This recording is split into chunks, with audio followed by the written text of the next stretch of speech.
We began studying moose in northeastern Minnesota back in about 2002. We've been doing aerial surveys on that population for probably 40 or 50 years, and we were struck by the fact that the population was not increasing. It appeared to be stable or possibly even declining.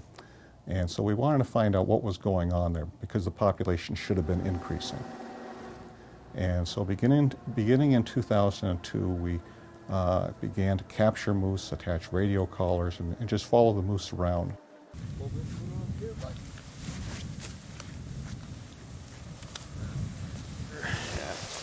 What do these teeth look like on this guy?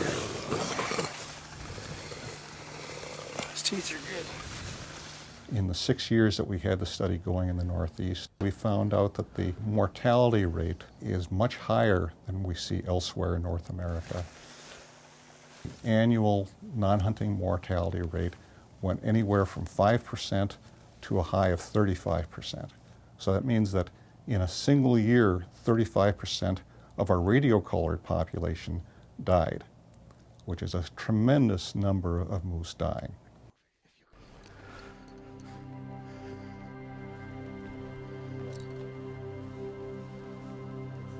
A couple of things make the moose unique in Minnesota.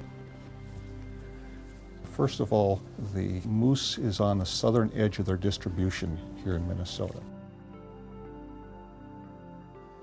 Let's everybody back up. Everybody back up. Shh, shh, shh.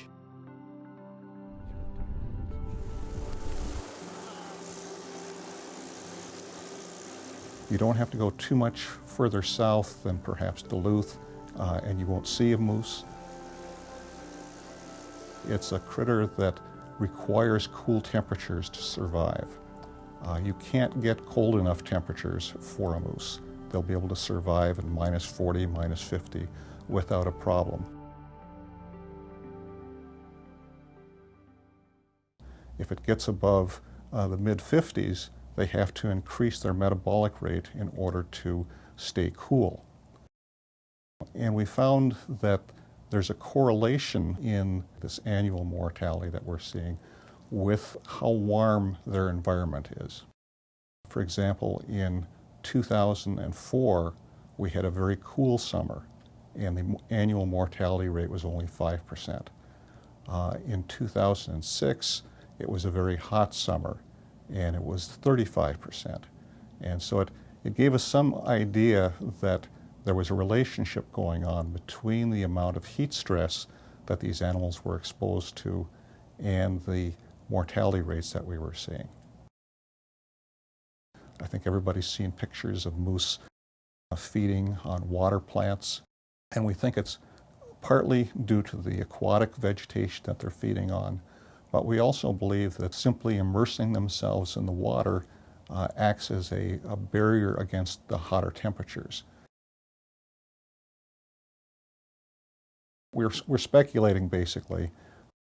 In nature, things are seldom simple. But I think right now the temperature is the real index that we've identified that is causing problems for our moose. I think it's clear that climate change is going to warm up the environment in the Northeast. If this mortality that we're seeing is in fact caused by these increased temperatures, that as temperature rises in the next 20, 30, 40 years, it will make northeastern Minnesota even more inhospitable to the moose. I hope I'm wrong, but I think it's something that we are losing in Minnesota. I hate to use the word icon because it's an overused word, but it's a part of northeastern Minnesota, and once it's gone, it's gone.